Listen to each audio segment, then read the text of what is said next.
It's been a while. How have you been? Pretty good, actually. I mean, yeah, we haven't done one of these in a while, and some of the people out there are going to think that we, like, died or something, but we're here. Well, don't be so morbid. Jesus. There's enough dying in the world already. Yeah. No, but so to kind of, like, get warmed up again, you know, get back into it, I thought, why don't we devote the cold open of this episode to talking about some of the stuff that is yet to come out in 2023 and what we're kind of excited to see. Obviously not a lot to go on. All this stuff is still to come out, and some of the reviews are still under embargo, but whatever. I'll get things kicked off. I mean, it's coming out the soonest out of all this bunch, I believe, but the new Martin Scorsese film, Killers of the Flower Moon. Yep. Some of the reviews have started to drop from, like, pro critics this week, and it's, like, overwhelmingly positive stuff. Like, some people are saying it's one of the best things he's ever made. Some they're saying Leonardo DiCaprio's performance is one of his best. Apparently Scorsese is doing some, like, very innovative stuff for him. Like, it's kind of like editing and pacing that we haven't seen from him. So that's kind of interesting. I was going to say, is it better de-aging technology for De Niro? Yeah, because I really hope he doesn't rely on much of that for this, because there's not really a reason to do it as far as I can tell. No, it's actually kind of interesting because I was just kind of watching bits and parts of The Irishman. And I remember watching it the first time and I was like, oh, the de-aging isn't that bad. It's not so, like, distracting. But if you watch it in clips, it's definitely distracting. Oh, yeah. Yeah. So it needs time to breathe. Are you excited for Killers of the Flower Moon at all? Yeah, of course. Okay. De Niro, Scorsese, DiCaprio, of course. And Brendan Fraser, of course I'm excited. Yeah. The book is still on my desk somewhere collecting dust, but I will get to it soon. Okay. All right. Well, since you picked one, the other one I'm actually looking at is Pain Hustlers. Oh, yeah. David Yates. Emily Blunt plays a high school dropout, gets caught up in some sort of, like, pharmaceutical scandal in Florida. If you put more pharmaceuticals and Florida together, you're bound to get a really awesome combination. Yeah, like tied in with the whole opioid crisis, right? Yep. I'm also really excited for Richard Linklater's Hitman. Of course. I don't know that it's coming out this year, actually. Netflix has been coy about when they're going to drop it on the platform / do a theatrical release, but I heard excellent things out of the festival circuit about it. There was a lot of really rave reviews. People called it, like, a crowd pleaser and a lot of fun. So I also heard that if you haven't bought into the idea that Glenn Powell is a star yet, this movie will convince you of it. He definitely has that look and that charisma. He just plays too many asshole characters. Yeah, so maybe this is kind of like the more nuanced kind of role, because he has to play a sort of morally gray character, in the sense that he's a police officer who moonlights as a hitman. Okay. So there's obviously some subterfuge there that he's going to have to pull off. Speaking of killers, David Fincher, The Killer. Michael Fassbender's... Good segue. Yeah, Michael Fassbender's return to the big screen. We've missed him. He's got that stupid soccer comedy with Taika Waititi coming out. The trailer makes it look awful. But I was also going to mention Priscilla, Kaylee Spaney. I remember seeing her in... What was that? Chris Hemsworth kind of, like, murder mystery with John Hamm and Dakota Johnson, The Battle at the El Royale. Oh yeah, she was in that. And and then Pacific Rim. So she's a good actress, I think, and apparently she's really great in this Sofia Coppola film. Dagmara Dominchik is also in it. Yeah, she plays that woman in Succession that I really like, the PR rep. Yes, yeah. Whose name I forget already. Yeah, well, I've heard about that one, that Sofia Coppola's portrait of Elvis is not the most flattering. So the estate, it shouldn't be. The estate didn't let her use any Elvis songs in it. So that's going to be interesting to see how they work around that, because you might go into a biopic about one of the Presleys expecting to hear all the songs, or at least a few of them, and but the film's name is Priscilla. Yeah, but it makes more sense to me to not have a single Elvis song. Sure, but I mean, all I'm saying is that some people might expect it, and then if they don't get it, they'll be wondering what happened. But that's the reasoning, apparently. I am also really looking forward to Dream Scenario, which is a Nick Cage film. Cage. Yeah. the concept of a guy who's like this mild-mannered academic who's for no reason at all starts showing up in everyone's dreams all around the world in increasingly bizarre scenarios. It's a premise that like only Nick Cage could probably pull off. And agreed. I've heard good things about it. It's, Nick Cage has been doing this thing recently where he's getting more hits than misses compared to maybe 10, 15 years ago. So, when he does turn up in something that works and connects, and that always makes me a little bit happy. It's A24, and honestly, when you appear in so many films, more often than not, they're probably not going to pan out because it's just how films work. Yeah. Like we pick and choose the films we watch, but we're already picking, like, without thinking about it, the cream of the crop. Right? Yeah. Unless you really go out and look for it. Are you excited about the Marvels at all? No, I really don't think I'm going to see it. If you go to see it, I'm happy to. I'm going to go see it. I'm happy to talk about it with you from a totally like uninformed perspective. But everything I saw from the trailer just suggested that like it's going to be another kind of samey Marvel story. I mean, the villain says something in the trailer to the effect of like, I've been waiting to kill you my whole life. And I'm like, oh, really? We've never seen you before. That's interesting. Well, and the fact that like one of the taglines is straight ripped from like a Kanye West song. Oh, is it? Or like Daft Punk. It was like Stronger, Further, Faster. Oh, okay. Yeah. Yeah, that's Daft Punk. Yeah. But I'm just curious to see where they go. I read something crazy that Kevin Feige is thinking about a soft reboot, which is hilarious to me. It does seem like the popular kind of opinion of Marvel has cooled a little bit, what with the Secret Invasion TV show not being what everyone wanted. And speaking of that, sidetracking, but did you want to talk about Loki a little bit? I didn't watch any of the new season. Okay. Okay. All right. So we'll hold that. That's shocking to me, Robert. Shocking to me. Anyway, back to films we're looking forward to. Barry Keoghan in Saltburn. Yeah. This looks like, because this could be Jacob Elordi's year. He's in Priscilla as well, playing Elvis. And Napoleon. I love myself a biopic epic, especially from Ridley Scott. Yeah, I'm all for it. Yeah, that was on my list too, and looking forward to seeing Bradley Cooper's nose in Maestro. the controversial nose. Yeah, Good Burger too. I love the original. Watched it when I was growing up as a kid. Thought it was hilarious. Probably not going to be as good because most of these comedies that like are like placed like 20 years later and filmed 20 years later end up not being so good, right? Legacy quell. And Wonka's going to be weird. Timothy Chalamet, that's in December, so that's quite a bit of ways away. Excited for another Chicken Run though. That's another sequel I can get behind. I forgot about that one. And I'm actually really looking forward to Aquaman 2. I love the first one. Yeah, I'm that like I know I talk a lot of crap about Marvel, but I did really enjoy the first Aquaman, and I'm very curious to see what it's DC. Yeah, I'm curious to see what this is. I mean, it may be the dying gasp of the so-called Snyderverse, but if it's anything like the first one, it'll at least be funny.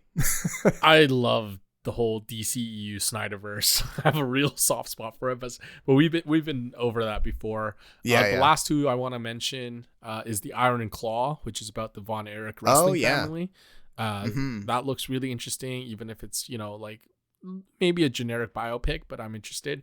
And the last one's Ferrari. I love Michael Mann. Yep. This is a great year for all my favorite directors. So I'm looking forward to that one as well. Yeah. Well, we will be, of course, talking about these as we see them over the next couple of months. And we'll definitely do a 2023 wrap up sometime in January once we've caught up on everything. Do you want to get started with the rest of the episode? Okay, sure.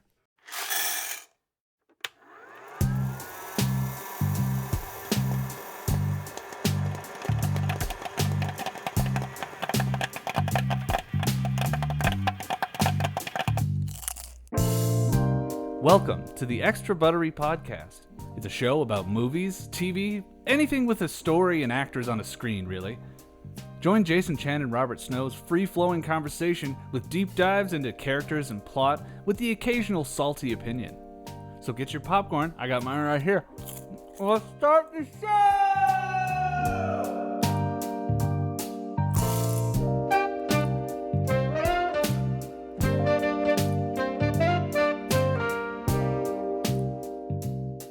Welcome to the 120th episode of the Extra Buttery Podcast. I'm your host, Jason Chen, joined by my co-host, Robert Snow. Hello, hello. This episode, we're talking about The Creator, a sci-fi sort of, I guess, thriller in a way, action adventure. I think it crosses across a lot of genres. And then we'll go into Ahsoka, and then we'll talk a bit about Dumb Money, which is the movie based on the whole GameStop trading craze that caught everyone. Anyway, did you want to get started on The Creator? I saw your rating on Letterboxd, and I was not surprised to see the results. That I went at least a star ahead of you, yeah. Oh, you did see my rating. Yeah. I just checked it there. So you do actually pay attention to my Letterboxd. Yeah. I mean, I have to at least sound somewhat informed before we do these things. But well, I was gonna say sometimes I feel neglected. So no. So the Creator, as you hinted at, I mean, it is very much my cup of tea. This is a fight for our very existence. Sergeant Taylor, we are this close to winning the war. But the AI are developing a super weapon. Retrieve it. Or they win. And I do have qualms about certain parts of the story or the some of the like depictions in it, but on the whole, the visuals of it really did some heavy lifting for it. And the plot synopsis is takes us to sort of the mid 21st century, like the 2060s, I believe it is. 2055. 2055, I guess that's where the action kicks off.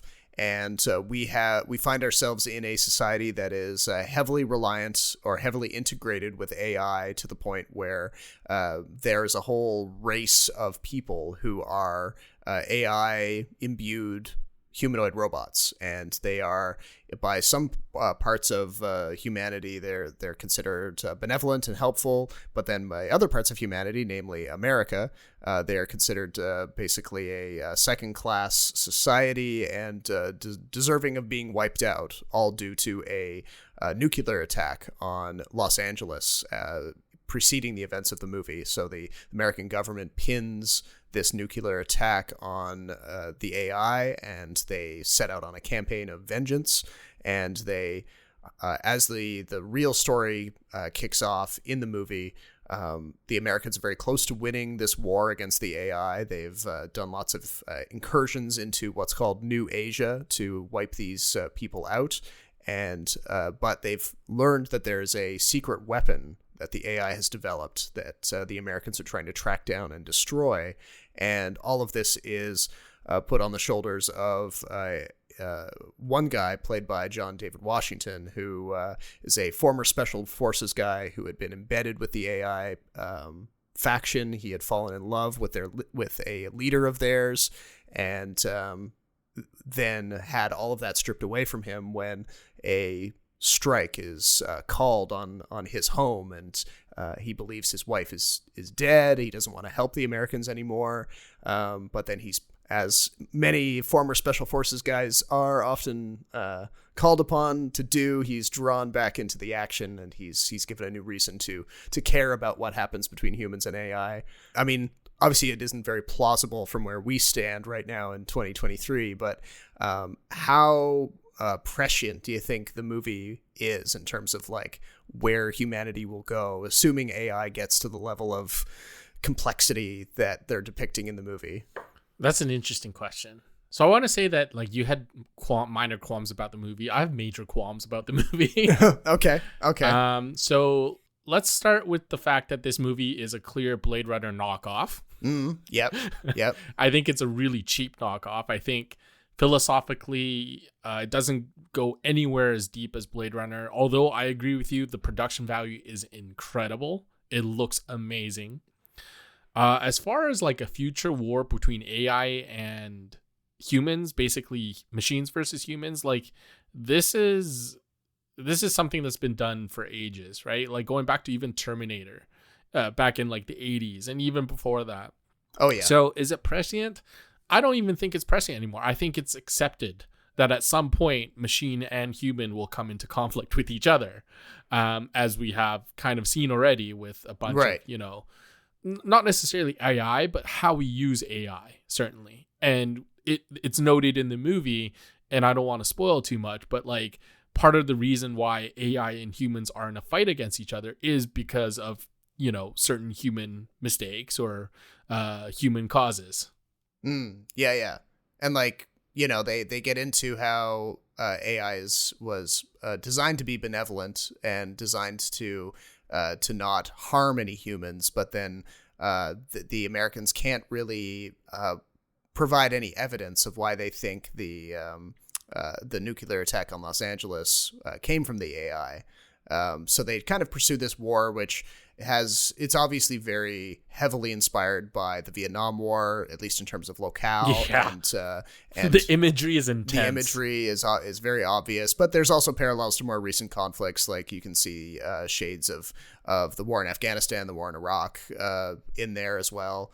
And the movie is definitely painting the Americans as the bad guys because it takes pains to show the, for lack of a better word, humanity of the AI faction, how nice they are, how, you know, they've developed things like religion, and they have robot monks, and they have, you know, they care for the humans around them and this kind of thing.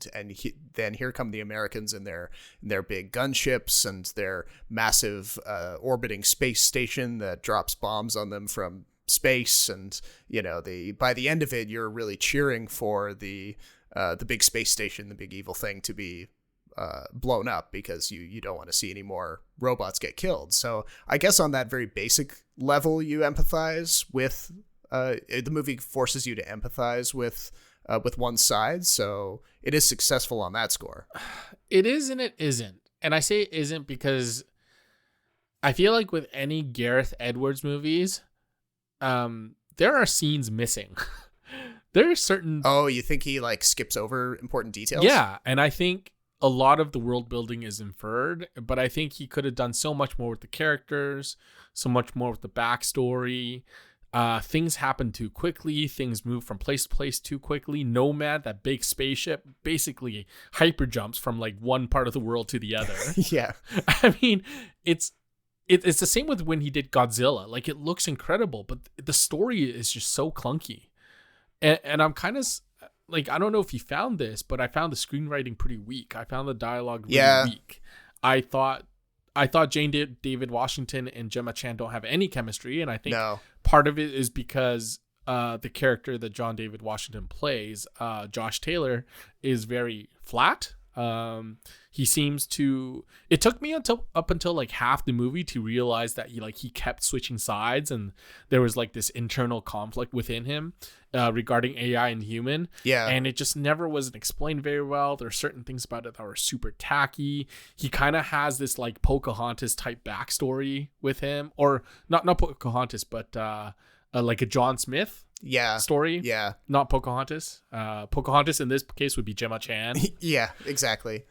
And I just think it's so like derivative, and the only thing that kept me in it was this AI child that he has to keep saving.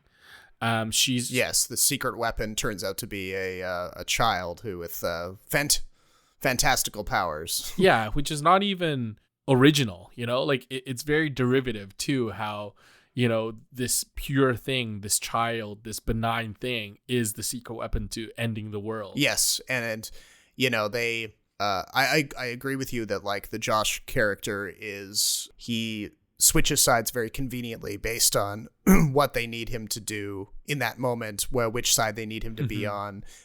So you don't really ever understand where he stands on the issue, and you don't really get a sense of transformation from one to the other.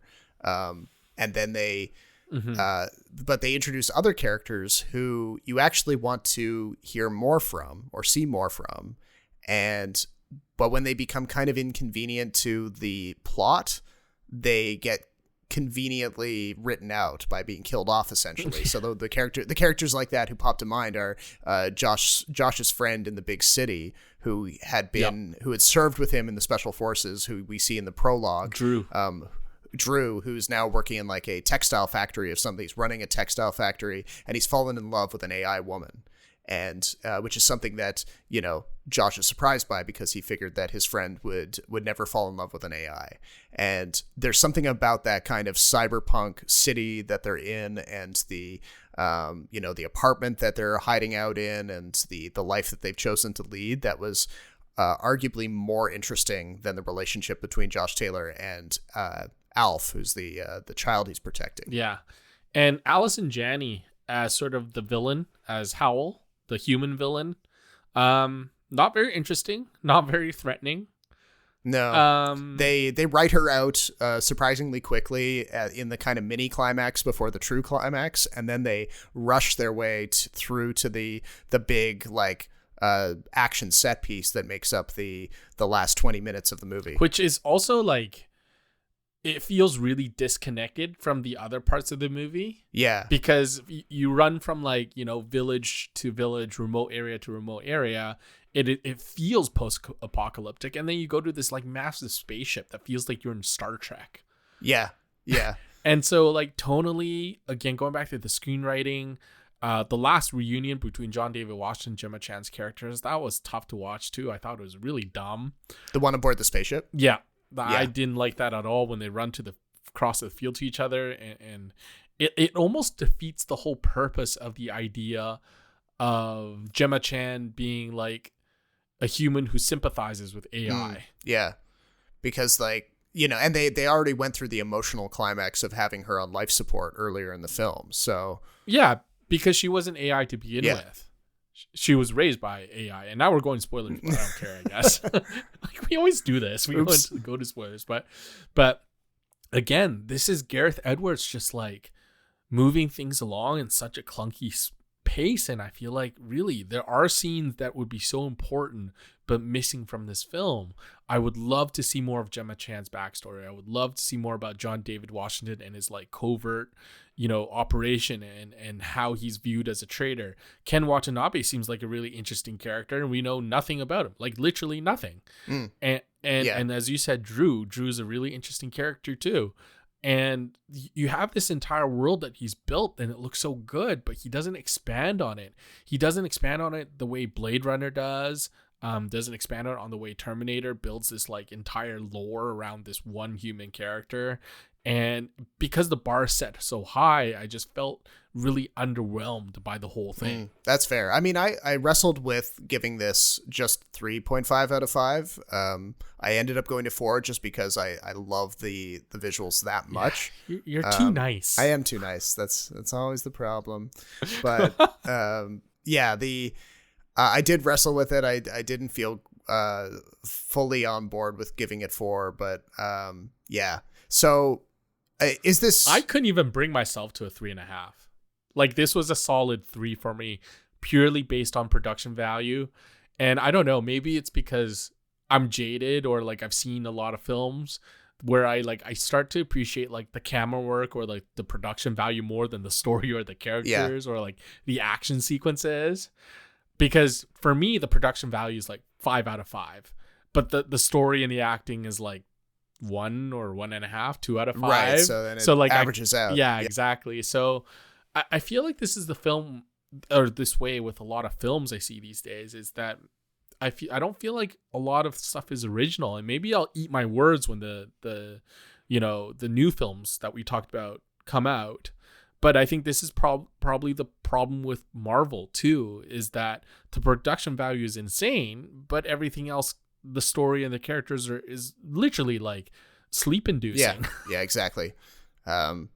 So, you know, there was an argument made when the creator first came out that one of the notable things about it is that it was made for a relatively low budget for a movie of this production value. $80 million. So $80 million. And at least one critic pointed out that like he didn't particularly care for the story, but he was praising the movie for pulling off these kind of visuals on this budget. And he would like to see more movies like this, not necessarily the creator itself, but movies in that same price point that look this good, was kind of his argument. And I definitely agree with that. I think, the era of like $200 to $250 million movies that look fantastic but still feel like a waste of time.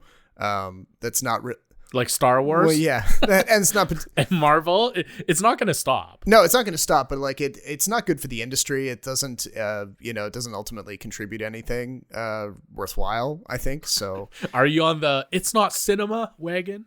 No, I would never do that. I can't declare what cinema is for other people. But yeah, I'm more grumpy about it than your average Marvel fanboy. Let's put it that way.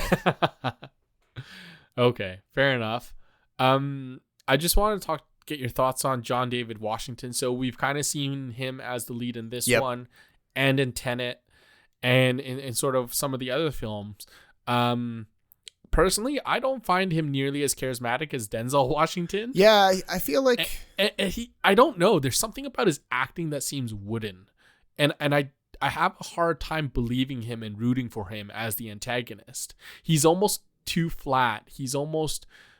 There's almost no layers to him that I feel like sometimes with Denzel Washington, you get that sort of mix between bad and good, and he straddles that line very well, but I don't see it in John David. Maybe it's just a question of him being relatively early in his career and needing to find the role that really like defines him as an actor. Maybe, but I feel like he was so much better in BlacKkKlansman. He was really good in that. Yeah, I mean that's an example of like maybe the material just really connected with him. The creator, as we've been talking about, doesn't really give him tremendous amount to work with. Like you could see any other actors of his age bracket being swapped in there, I think, with equal results. And Tenet, he's not young. No, he's not young. He's in his 30s, obviously, but he's almost 40 actually. And Tenet, I mean, as much as I love Tenet, that movie also does its literal protagonist no favors, in the sense that he's supposed to be flattened, almost, invisible. Well, it's the same with Gemma Chan. I don't find her particularly charismatic for a leading lady. Yeah. I feel like people just cast her because she was in a whole bunch of like big budget movies, and they're like, oh my God, this is an Asian actress that's really attractive. We've never seen that. Meanwhile, like, I just feel like they don't look very hard. Right. Yeah.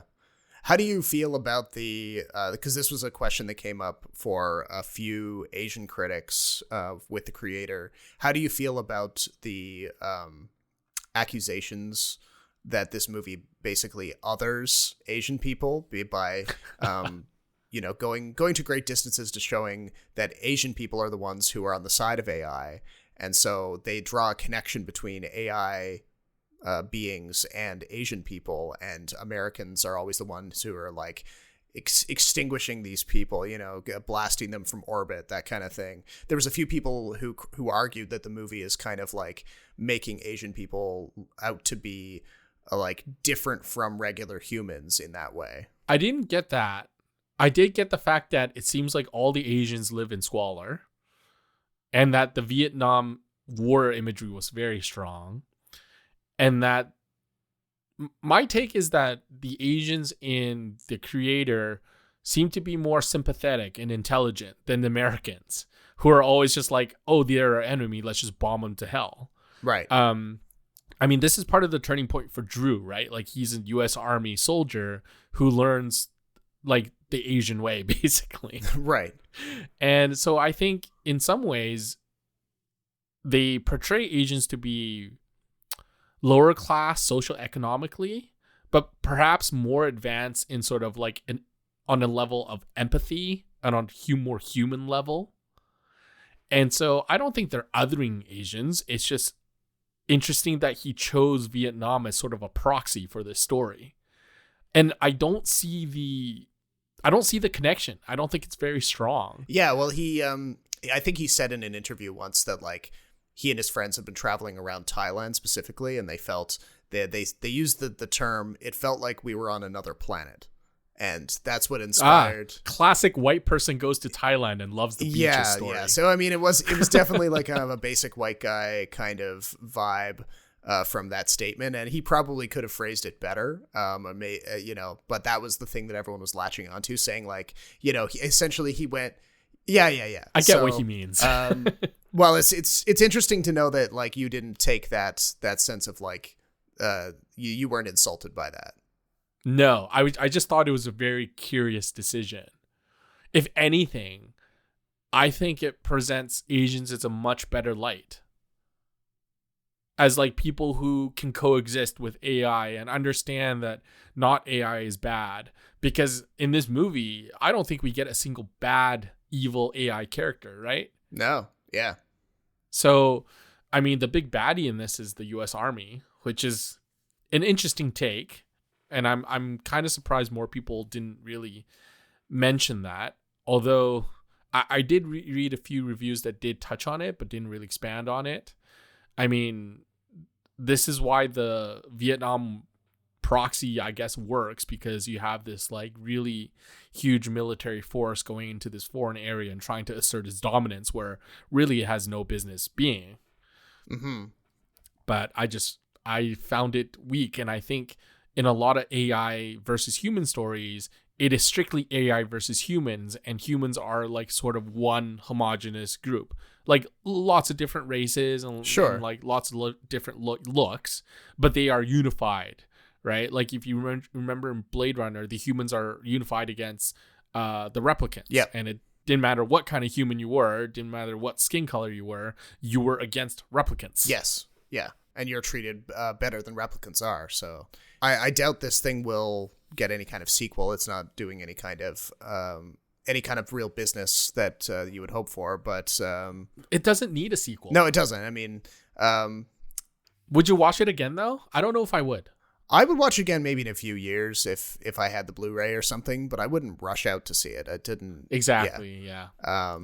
So yeah, that's the creator. If it sounds like your cup of tea, then maybe seek it out on Blu-ray or streaming. But I think it's worth watching. As a person who likes going to movies, yeah, I think it's worth watching on the big screen. I just don't think it's a particularly good movie. Yeah, it's not going to give you that sense of like leaving the theater and being like just blown away, but yeah, no, it does not. It definitely but some of the images might stick in your brain. Yes, agreed.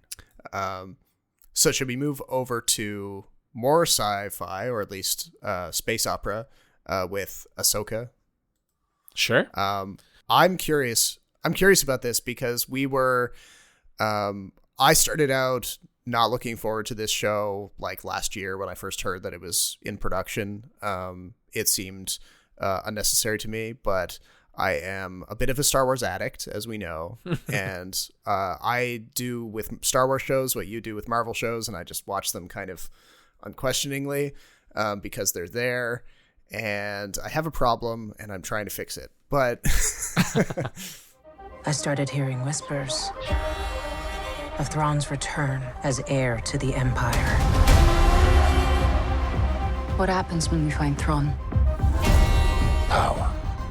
Such as you've never dreamed. Well, I mean, I give every Marvel show a chance. I don't finish all of them. Okay. I get where you're coming So from. anyway, like we go into this and, coming off of the high that was Andor, we both really loved Andor.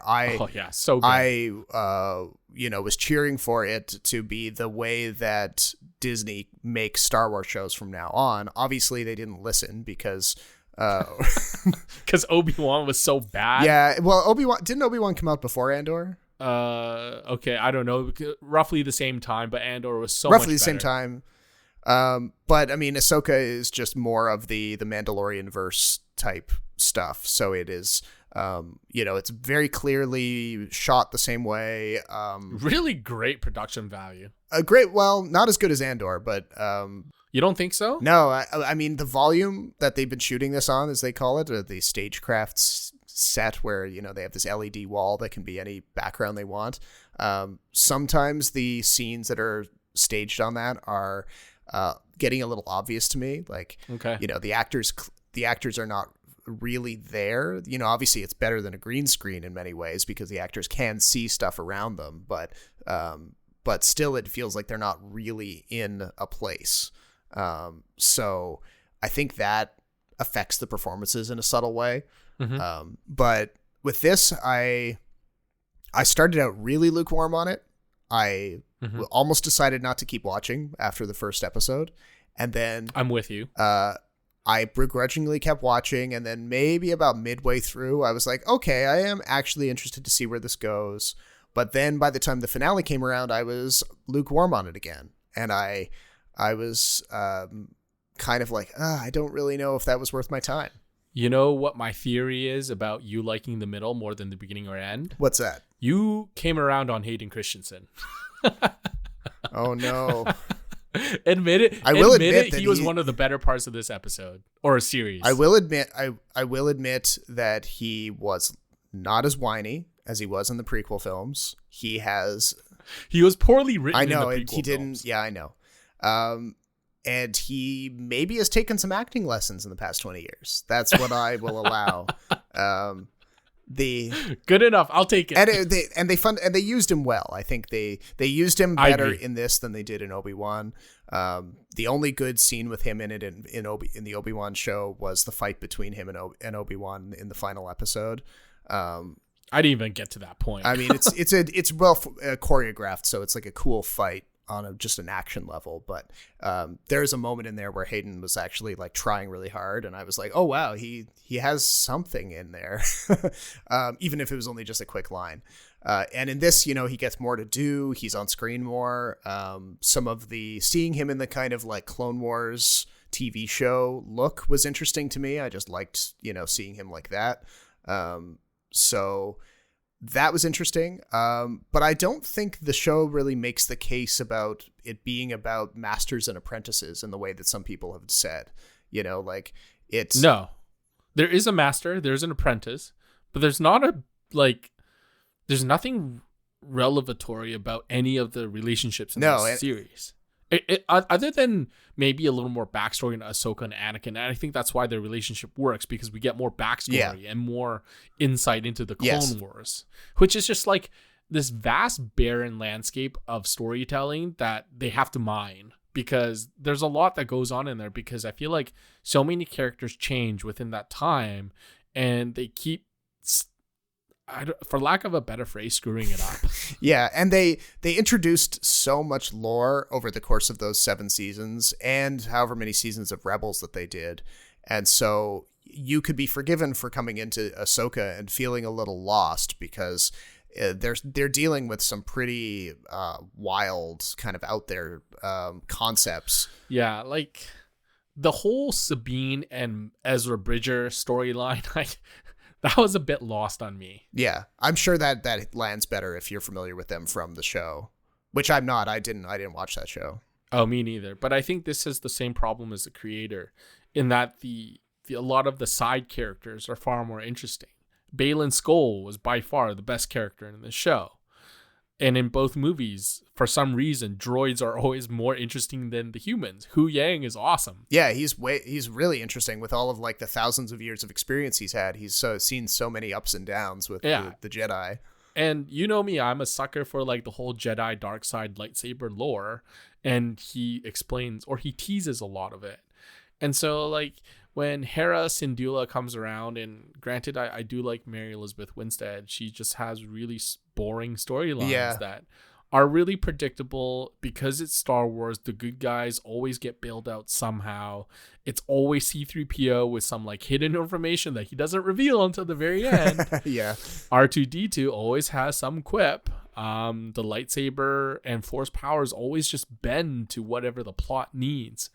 And in that sense, I can see why Ahsoka's not good. And I gotta say, Ahsoka, not an interesting character. I mean, it never occurs to me that Rosario Dawson is really having fun in the role. And maybe she's not supposed to be having fun because the character has changed a bit since she was younger. It doesn't seem like she's really inhabiting it in the way that Ashley Eckstein, I believe her name is, who voiced the character in the animated shows. Ashley Eckstein really brought that character to life and had some dynamism in the performance. And it feels like Rosario Dawson is kind of sleepwalking for long pieces of this. If you had to ask me how to describe Ahsoka's personality and character, I couldn't do it for you.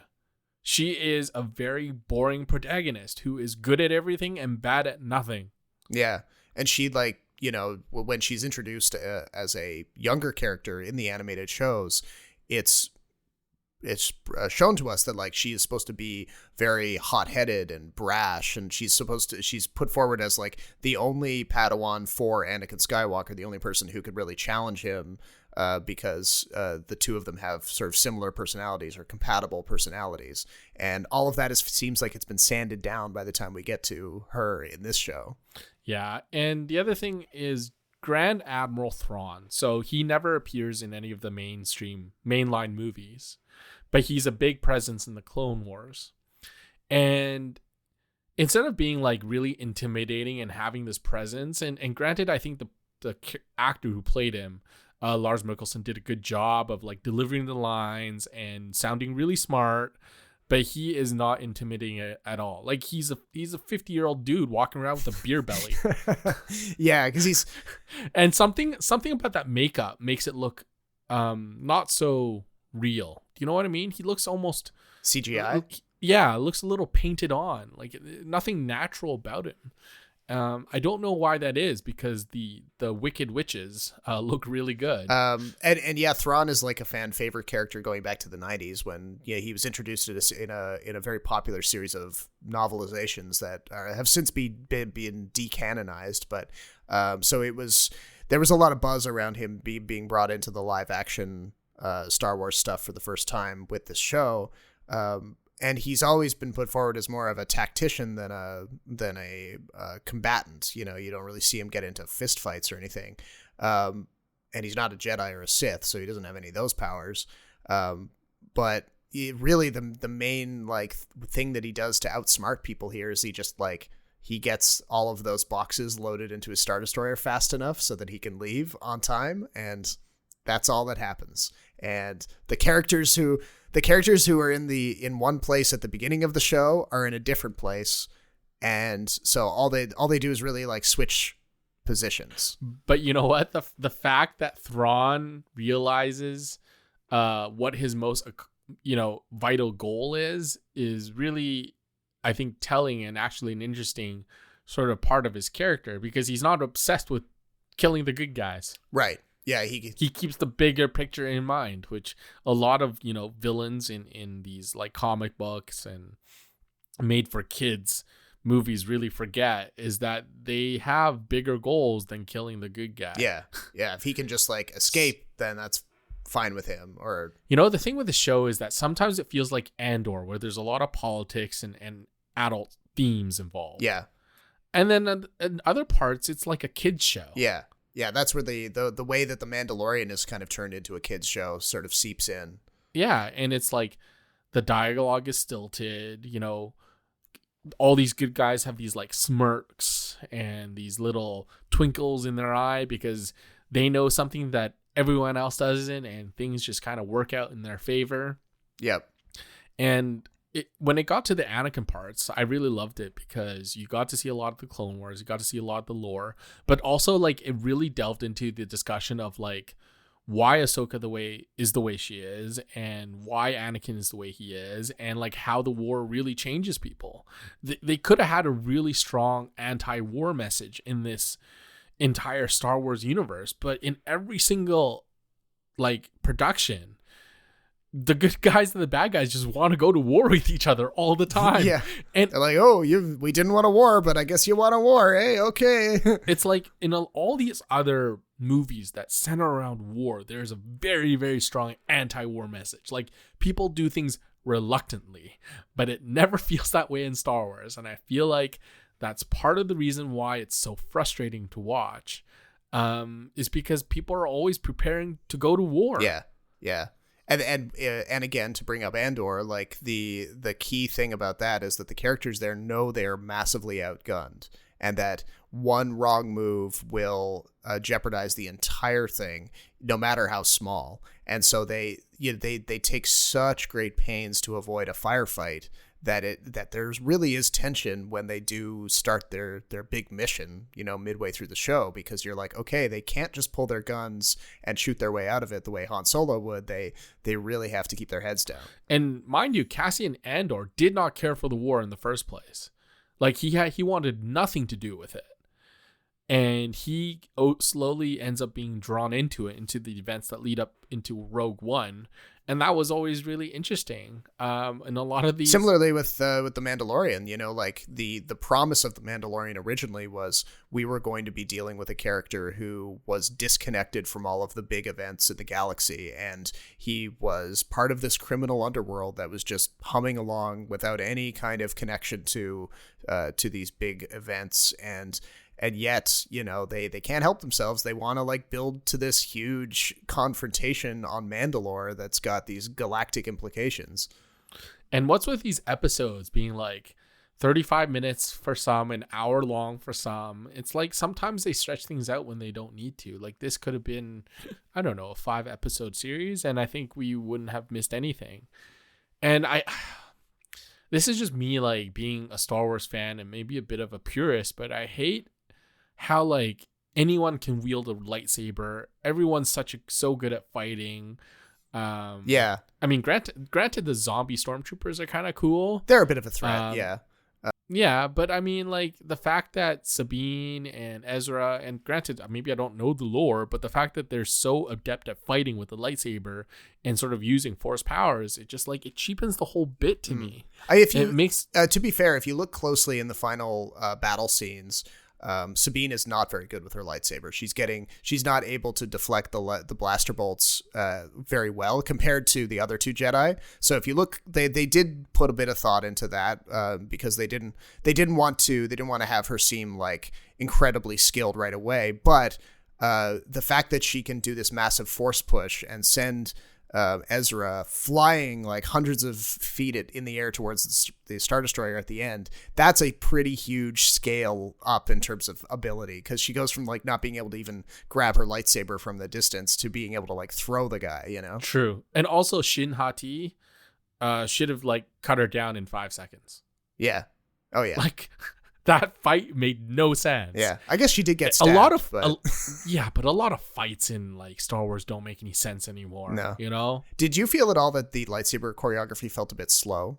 I preferred it that way. Oh yeah, because it was more like in the original films. I don't know. I kind of like the prequel fighting when it's really over the top. When it's like so choreographed that people are waiting for someone to make the move before they make theirs. Okay, now that not going quite that far, but I like the fast paced stuff. Like, you could tell that Obi-Wan Kenobi and Anakin Skywalker were incredibly good at lightsaber fights, and like Ewan McGregor and Hayden Christensen trained for months to like get to speed. Yeah, because you compared the speed that they're fighting at in Revenge of the Sith to the speed that Rosario Dawson is fighting at in these episodes, and she looks like she's moving like half speed. Yeah, but lightsaber fighting has changed a lot, right? Like in the first original trilogy, it was more like broadsword fighting, where like it was really slow. Whack. Yeah. And I kind of appreciated that. When it's too fast, sometimes it gets lost, like some of the moves they make. Like if you watch that Anakin Obi-Wan fight in Revenge of the Sith and you watch them practice in slow motion, there are some moves in there that are so cool, but you watch them fight in the movie and it moves too fast. You can't appreciate any of it. Yeah, that's fair. Like, I thought the speed at which they fought in The Phantom Menace with Darth Maul, I thought that was perfect. Yeah, that's more what I'm thinking about. Yeah, it doesn't need to be too fast or so fast that you can't see a thing. So I appreciate the fighting in this one because it felt more like a throwback, and I could see where everyone's aiming, where everyone was cutting, and everyone was, fighting. And sometimes when you do too many twirls, it gets lost and it looks just almost unrealistic, like you're showing off. That's true. Fancy choreography. You're not fighting anymore. And like real life choreographers will tell you, or like real life people who work with swords will tell you that if you did that in a fight, you would get killed pretty fast because the twirling is not really effective at all. Do you think that that maybe one of the reasons that I'm basing this on a really interesting article I read from The Ringer, You read The Ringer now. This is a whole new Rob. Well, not for the sports stuff, obviously, but they wrote something up about the general state of like Star Wars TV, and they made the argument that like Dave Filoni, who's been part of the Star Wars brain trust for decades now, Dave Filoni is credited as a writer on every episode of Ahsoka, and Jon Favreau is credited as a writer on every episode of Mandalorian. Yep. And Favreau has already said that he's almost entirely written the 4th season of Mando by himself. Do you think that these shows would be better if they had more writers working on them, trading ideas, bouncing stuff off of them, rather than just one guy kind of dreaming it all up? Well, let me expand on that. Because I kind of think that a writer's room would help. I kind of agree with the Ringer's guy. So here's the thing. It depends on who the head writer is. Like when George Lucas wrote this whole thing, I thought he had a brilliant concept. What he needed help with was the screenplay, was the dialogue part. Sure. I think both Jon Favreau and Dave Filoni have done a really good job, like overall. I do think that maybe some people should, be able to have their say and like produce Star Wars episodes in their style, so you have a little more variety. I think they could use a little more help in tightening up some dialogue and maybe tightening up the story or maybe presenting new ideas. But generally speaking, like the overview, like the whole overarching theme and the story and the feel that they're going for, I think has been really good. My problem more has to do with like just Disney in general and Kathleen Kennedy. Okay. Like this goes back to the sequel trilogy. I don't understand a lot of the decisions that they make. At least with Favreau and Filoni, they have like consistency in a lot of their ideas. Sometimes when you get too many people in the room, you start having a lack of consistency. So there's like a balance that you need to have. Sure, yeah. And I mean, don't get me wrong, Filoni and Favreau are obviously huge fans of the source material. They are not afraid to really embrace some of the stranger things that Star Wars has done over the years in some of their other media, like the idea that Baylan Skoll is heading off to maybe become one of the Mortis gods who were shown to us in one of the Clone Wars episodes. Like he's going to become more like this ethereal being, one with the Force kind of thing. It is too bad Ray Stevens is not around, because that was by far the most interesting storyline. Yeah, seeing where he was actually going to end up would have been really cool in season 2. I'm not sure how they'll address it otherwise, but yeah, that was a really out there idea when it was introduced in Clone Wars, and so it's Favreau and Filoni are not afraid to kind of go down those paths and kind of poke at what some of the stranger things to do with the Force that have been dreamed up over the years. So I hand that to them. I mean, like the Force thing is like a whole can of worms on its own. Like no one can decide what's allowable and what's not. Yeah. And it's like, remember in the first scene where Adam Driver's character, what was his name again? Kylo Ren stops that laser with the Force, right? Yeah. And at the beginning you're like, oh, this is so cool. And then all of a sudden, like, you start thinking about it some more, and you're just like, that just looks cool. It doesn't make any sense.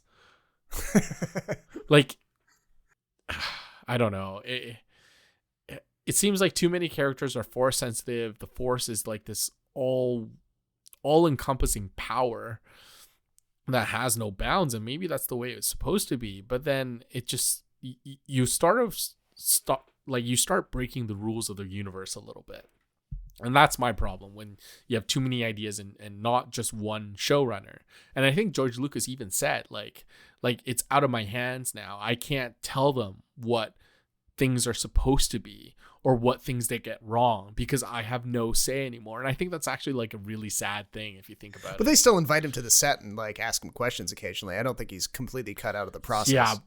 Yeah, but like how much do you think they listen to him? I don't think not. No, they're definitely forging their own path for the most part. The fact that the sequel trilogy went about the way it did tells me they don't listen to George Lucas. So I I don't know if I would recommend Ahsoka to most people. I think it's... I actually would. I think it's kind of interesting. Yeah. Oh, okay. There's some parts I think are interesting. It's just, it has its flaws. I think the pot of space whales is really cool. Yeah, I did like Yang that. is worth the price of admission alone. Again, why are droids the most interesting characters in Star Wars? That just blows my mind sometimes. Obviously, you get a lot more out of it the more of Star Wars you've watched. So, yeah, I'm a sucker for anything Clone Wars and Anakin Skywalker related. So I'm biased that way. I don't know exactly what to expect from this next show that they've got in the pipeline. I think it's called Skeleton Crew. Oh, I vaguely remember or hearing about this. Yeah, I believe that's the next one in the pipeline. There's no confirmation on if there'll be a season 2 of Ahsoka, even though they do obviously set the characters up for some sort of continuation. But I thought there would be.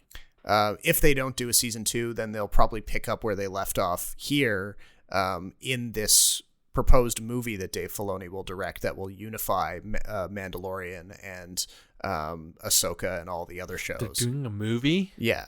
So that's apparently like wide release movie? Yeah, wide release movie. And it's going to be like we're going to go see the Mandalorians on Mandalore, and we're going to see what Ahsoka and Thrawn are up to, and Luke is going to come back as a digi double kind of thing. And big sigh. there goes your enthusiasm for this show. For the movie, at least.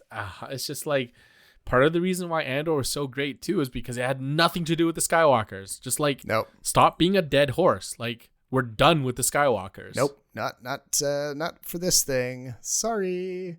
Like, where is Daisy Ridley these days anyway? Like, I know she has a movie coming out, but she's like, yeah, she signed a deal for like some continuation, didn't she? But that's not coming out for like 5 years or something. I don't know. She is easily the most hated Skywalker. more hated than Hayden, I suppose. Yes. Yeah, because Hayden plays Anakin. Yeah, I'm talking about Rey Skywalker. Anakin is beloved. Now he's he a is. tragic hero. Now he is. No, he was always beloved. Not when Revenge of the Sith came out, because everyone thought his character was wooden, but he's undergone this like massive. No, that was the acting. That was the wooden. It was like story was super tragic. Sure, it's just George Lucas like kind of just. All I'm saying up. is that like his performance has been rediscovered by a whole new generation. You got people like who are really like going gaga over him at the big conferences and the fan conventions. So. Yeah, he's in the limelight. I just disagree. I don't think he was ever that bad. Like, it was bad, but not, that bad. I just think everyone, like Natalie Portman is an Academy winning, I think she is, Academy Award winning actress, and she can't freaking pull it off in Clone Wars either. Or Attack of the Clones. Well, she was awful in Attack of the Clones. I mean, so was Ewan McGregor. Like, everyone was awful. We've already talked about how the writing did them no favors, so. Yeah, but I stand by my point. I mean, it just gets progressively worse as the generations go on. Luke was more hated than Anakin. Rey was more hated than Luke. Well, should we change gears entirely out of like sci-fi and fantasy and into the real world? Or is it the real world? Sure. Dumb money. Dumb money. Yo, what up, everybody? Roaring Kitty here. I'm going to pick a stock and talk about why I think it's interesting, and that stock is GameStop. I love this guy. Retail traders have hooked into GameStop. I think they think it's a good investment. It looks like there's one guy driving all the buying. Who is this schmuck? This is one of these ripped from the headlines movies that was quickly rushed into production after the GameStop fiasco of 2021, January 2021. I guess film folks saw the cinematic potentials of this story, the craziness and the potentially history-making events of when GameStop suddenly became this meme stock, and everyone on Reddit decided that it was the only stock to invest in. They put all of their life savings into it. They raised the price by thousands of %, and some people actually got very, very rich for a short period of time, and then it all came crumbling down. And this movie from Craig Gillespie, who some people may remember from I, Tonya, another ripped from the headlines style film. Love that movie. Yeah. He has assembled an ensemble cast, including Paul Dano as a retail trader who goes by the moniker Roaring Kitty, his kind of rough around the edges family in Massachusetts, which includes Clancy Brown and Pete Davidson, and then various cameos or extended cameos from other recognizable actors like Nick Offerman, Vincent D'Onofrio, and Seth Rogen as hedge fund managers who are caught unawares by all of this strange obsession with the GameStop stock. And the movie kind of unspools pretty straightforwardly. You know, I mean, you could probably read the Wikipedia page for this thing and be similarly informed. So there's no like huge revelations or anything, but it's very capably done. The performances are entertaining. Everyone is pretty well cast in it. Just the main thing about it is that it kind of leaves you with the sense that the filmmakers have decided that the whole event was more consequential than it was. So they make a lot of statements with the text right before the end credits where they describe this as something that will change stock trading forever. And all hedge fund managers will be constantly looking at Wall Street Bets, the subreddit, to see where these retail traders are going and make similar decisions. And the markets will never be the same. And I don't fully buy it. I don't buy the argument that the movie puts forth at the end. I would recommend this one just for people who like these actors and maybe were kind of interested in the story when it came out, or interested in the story when it happened. It's nothing innovative by any means. But how closely did you follow this story when it was happening 2 years ago? Well, I work in the industry, so yeah. I didn't follow like the stock per se, but I knew what was going on. Yeah. I mean, as far as it changing the industry, it kind of has. Oh. In the sense that people realize how big things could get if people just like rally. Like, oh. And it changed, I think, retail investing forever. So like retail investing would be, people on like trading platforms and stuff, or just it could just be even like your mom and pop, traditional bank advisor. Right. But that segment of retail investing has definitely changed. I do know that managers and advisors do look at Wall Street Bets to get a gauge of like the water, but they'll never really trade off that. And keep in mind, like whatever info you get from your friend or your machine or wherever you get it from has probably been digested by Wall Street like hours, maybe a day beforehand. So you're already late to the game in that sense. The GameStop thing,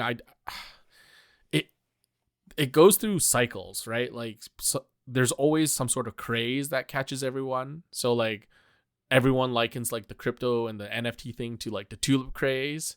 This was like another one of those crazes where people are like really out to make a quick buck, and there's all sorts of like weird speculation and money being thrown around. It's just that suddenly there is a lot of money everywhere. And it's starting to move markets. And there are people who do believe that markets are rigged. And sometimes the more you pay attention to stock markets, the more you believe it, that it's only controlled by a few big players. And that everyone else, like you and I, even if you work in the financial industry, that you're really at the mercy of whatever happens, whatever these hedge funds and these markets do. Yeah, and that's a recurring theme in this movie too. Is they try to show how the people, the characters who they're following. So we've got Roaring Kitty played by Paul Dano. We've got a struggling nurse character played by America Ferrera. There's a couple of college students who are also in on it. There's a GameStop employee who himself is trying to get in on the action and lift himself out of his part-time job in a dying mall. So all of them repeat multiple times throughout the movie how much they're trying to stick it to the man and get their little piece that they feel that society has denied them for one reason or another. And I think it's interesting that you say that like it has actually made a difference, because the way the film presents it, I didn't buy the argument, but if that is true, that hedge fund managers are kind of taking the temperature online just to sort of keep on top of this stuff so they don't get surprised, that is an interesting development. I would say that maybe where the movie goes wrong is that it kind of repeats the rallying cries idea a little bit too often. It kind of is over and over and over again, and maybe you get desensitized to it by the end of the movie so that it feels less plausible. Maybe that's the problem. I mean, these managers and these advisors, they're more looking at Wall Street Bets as like a kind of like a source of comedy, you know? Right. It's kind of like, oh, this is what they're doing. Like, all right, let's go back to our job. Like, you kind of acknowledge it. Before that, no one knew about the subreddit. I remember reading that subreddit and like being a member in it before the whole thing blew up. Okay. And now it's like one of the most popular subreddits ever. And Reddit has also become a cesspool. It's not what it used to be. Sure. And that could say the same about that sub. It's just not what it used to be before. It actually at some point used to be like a place where you could have like, you know, a rational conversation about investing in the markets, and now it's just like, right, post your losses, post me your degenerate options gambles, you know? Yeah, watch me try to perform this act of like being a yeah, watch me buy tens of thousands dollars worth of options of money that I don't have. Yeah, and just like revel in the fact that I'm stupid enough to try this kind of thing. And it's kind of like, you know, it seems like the equivalent of posting videos of you doing like stunts in your backyard with like a homemade motorcycle ramp and some fire that you're jumping over or something. A lot of this wild speculation is just not good. Like right now, the Sam Bankman-Fried trial is going on, and I mean, a lot of that speculation about crypto and all these like risky assets, it's just, I feel like people have finally learned how to calm down. Hopefully, yeah. The one thing that I wish the movie had gotten more into detail on is the similarity between what a lot of these people were doing with the GameStop investing and outright like gambling addiction. Yeah, it's the same thing. Yeah, because they, you know, there's one commentator that I follow. He made this like over 2-hour documentary about this whole thing, and in some ways it's actually better structured and more in depth than this big budget Hollywood production. But he explains how in some ways gambling addicts have it easier because at least if they're gambling on a horse race or on the craps table in a Vegas casino, there's a tiny sliver of a chance that they are actually going to win. But in the case of like these Wall Street Bets people who are buying stock in Bed Bath & Beyond, for example, insisting that the company is going to pull itself out of bankruptcy and that they will be made whole and they'll make a tremendous profit. Yeah, those people have absolutely zero chance, almost a negative chance of coming out on top, but yet they are committed to these conspiracy theories about like the way the company is going to work based on absolutely nothing. And there's this whole fandom that exists around trying to like, you know, talk very confidently on Wall Street Bets. The difference between gambling in a casino versus gambling in the stock market is when you're gambling in a casino, you know exactly what your odds are. Yeah.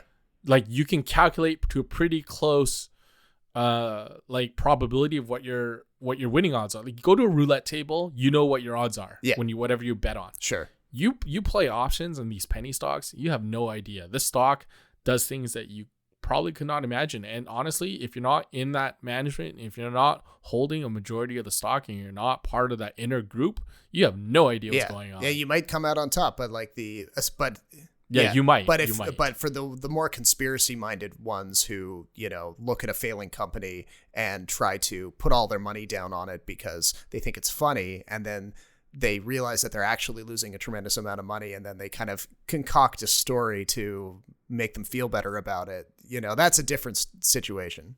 The funniest thing to me is that all of a sudden people realize that things are rigged against them. It's like, where have you been the past 50 years, dude? Like, yeah, this isn't new. People made a big deal about the very concept of short selling and the idea that that a hedge fund can make a lot of money by betting that a company will underperform or even fail. And some of the characters in this movie are expressed like incredible frustration that this is even legal.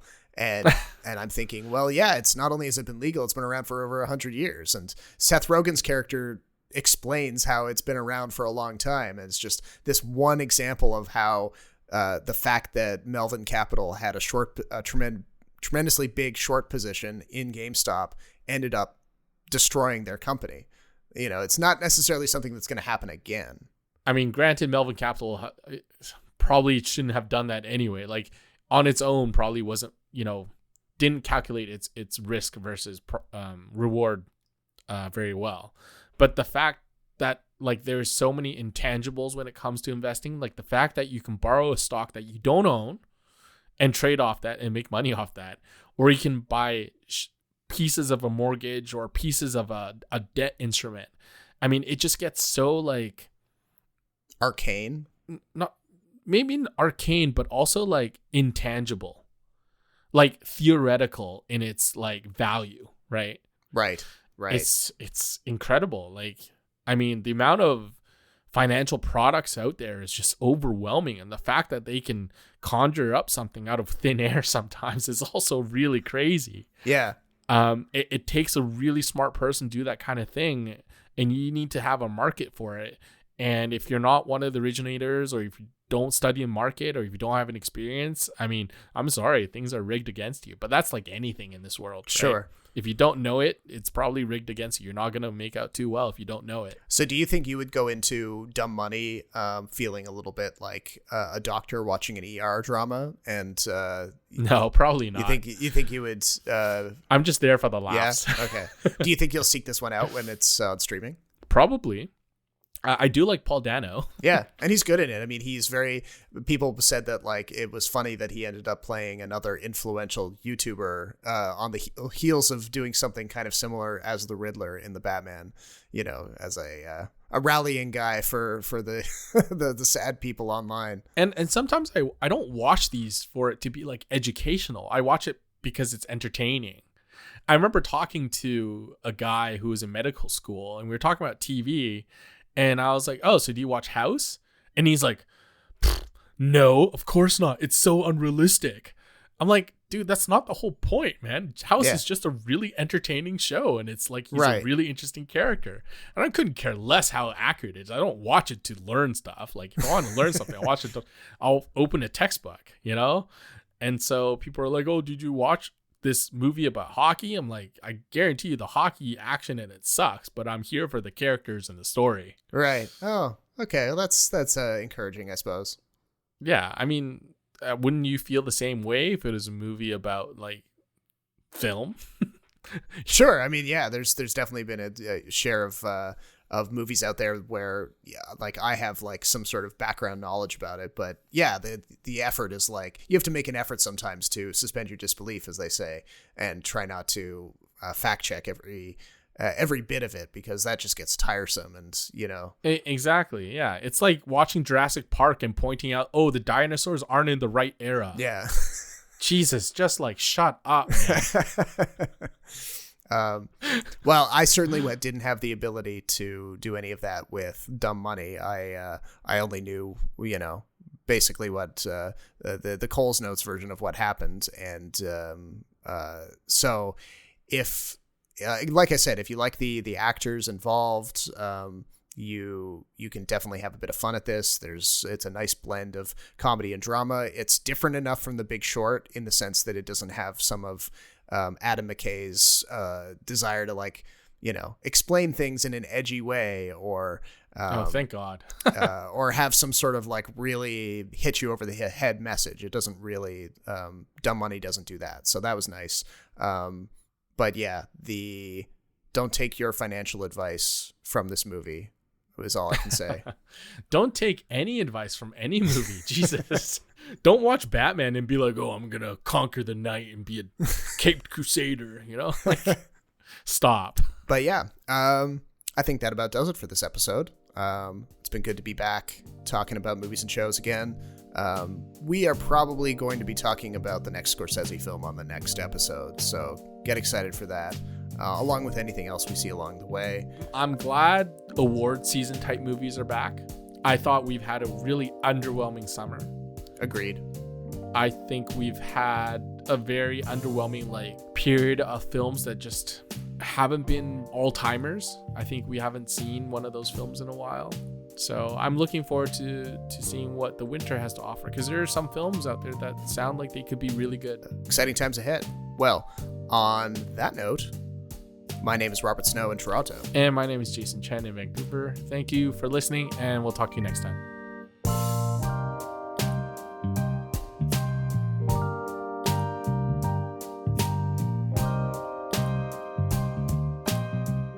The Extra Buttery Podcast is written, recorded, and produced by Jason Chen and Robert Snow.